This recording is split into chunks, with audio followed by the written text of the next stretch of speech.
खुलुमबाय बे समाव दङ बडलेण्ड इंखं टेलिभिजननि स्टुडिअ'आव आं खोमथागोरा गयारि। खुलुमबाय बे समाव बडलेण्ड इंखं टेलिभिजननि स्टुडिअ'आव आं मिथिखा नार्जारि। दिनैनि गाहाय रादाबफोराव दङ 11 बोसोर बैसोनि सासे हिनजावसाखौ रैखा खालामदों। लामा जाब्रबथायाव 8 सुबुंनि जिउ खहा। आसाम केबिनेटआव 4 गोदान मन्थ्रिया जायगा मोनबाय। मणिपुराव गोबां बिबांनि हाथियार जब्द खालामनो हादों।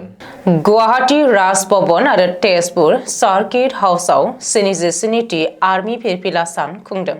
2024 मायथाइयाव भारतनि साहाखौ बायजो हादराव 29 मिलियन किल'ग्राम दैथायहरजादों। आसामाव गंसे केन्द्रीय विद्यालय आरो गंद जवाहर नवोदया विद्यालय गायसनजाबावगोन। गोदान दिल्लीयावबो लामा नङाब्ला फ्लाइअभारनि मुंखौ बड'फा उपेन्द्रनाथ ब्रह्मनि मुङैबो मोनसे दोननांगौ बुंदों दिपेन बर'। दानिया फैदोनि आबुं रादाबाव।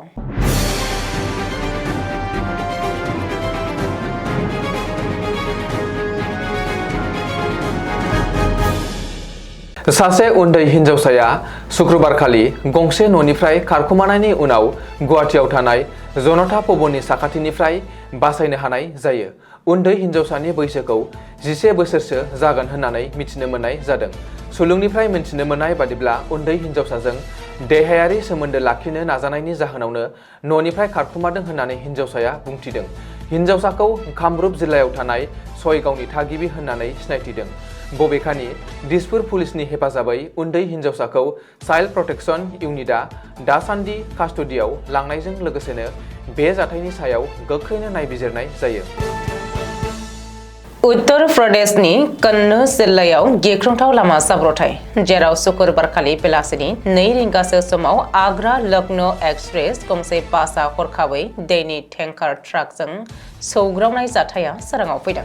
लामा जाब्रबथायाव खमैबो 8 सुबुंफोरा जिउ खहा जानायजों लोगोसेनो 19निबो बांसिन सुबुंफोरा गोब्राबै जोखोम जादों। मिथिनो हानाय बायदिब्ला लखनौनिफ्राय दिल्ली फारसे थांबाय थानाय समावनो बे जाब्रबथाया जादोंमोन। एसपी अमित कुमार आनन्दआ बे जाब्रबथायनि बागै फोरमायनायजों लोगोसेनो जोखोम जानाय सुबुंफोरखौ इटुआ जिल्लानि साखाथियाव थानाय साइफाइ मेडिकेल कलेजाव फाहामथाय होगासिनो दङ होननानै फोरमायथिदों। जायगानिनो पुलिस आरो अर खोमोरग्रा बिफाना बे जाथायसालियाव नुजाथि हैनानै थासारिखौ सामोल हैनायबो जादोंमोन। ड्राइभारा हरखाबै उन्दुलांफुनायनि जाहोनावनो बे जाब्रबथाया जानो हागौ होननानै जल शक्तिनि मन्थ्रि चतन्त्र देव सिंहआ फोरमायथिदों।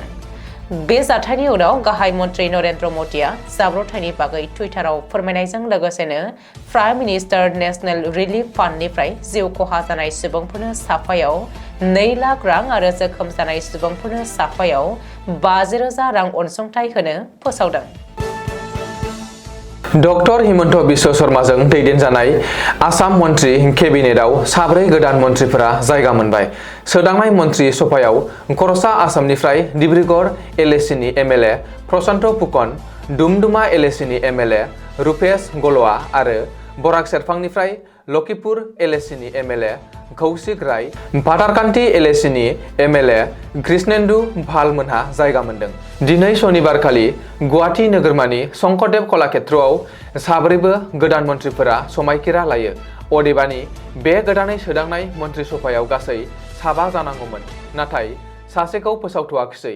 बेखायनो बे सासे थालांनायखौबो थाबैनो थिसननाय जागोन होननानैबो गिबि मन्थ्रि डक्टर हिमन्त बिश्व शर्माया मिथिहोदों।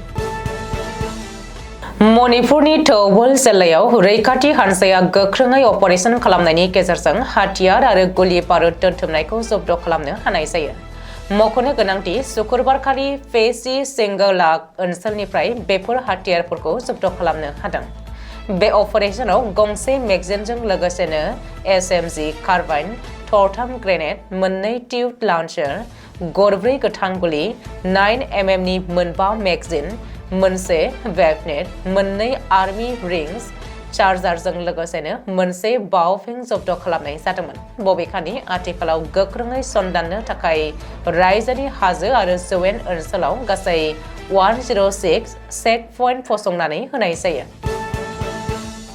गुवाहाटीनि राजभवनाव दिनै सनिबारखालि 1962 मायथाइयाव चाइनाजों दावहा नांनानै मुंख्लं जानाय बिर जोहोलावफोरखौ गोसोखांनानै इन्डियान आर्मिनि 77थि फिरफिला सान खुंदों।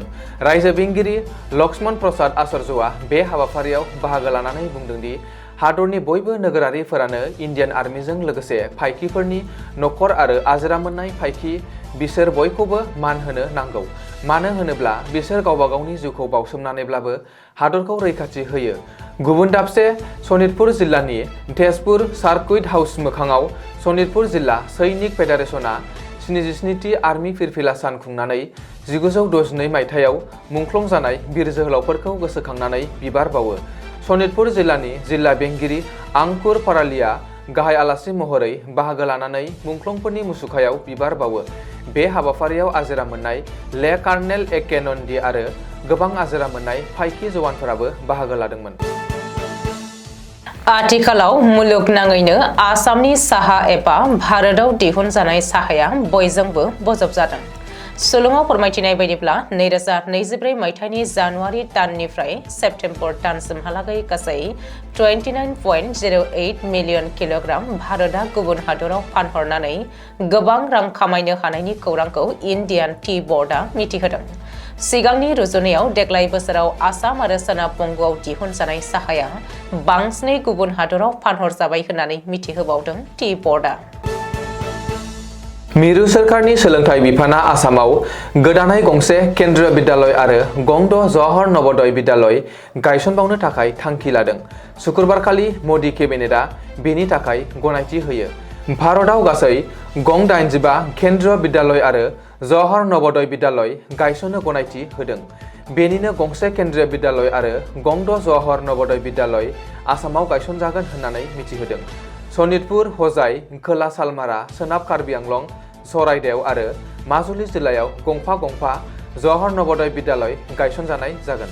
बेनि अनगायैबो मरिगाव जिल्लानि जागिरदआव गंसे केन्द्रीय बिद्यालय गायसंनो थाखाय गनायथि मोननाय जादों होननानै सुलुङाव फोरमायदों। दुलाराय बर' फरायसा आफादनि मोनसे थान्दै हान्जाया पार्लियामेन्ट हाउसआव भारतनि नखर मन्त्रि अमित शाहखौ लोगो हमनानै सावरायहैदों।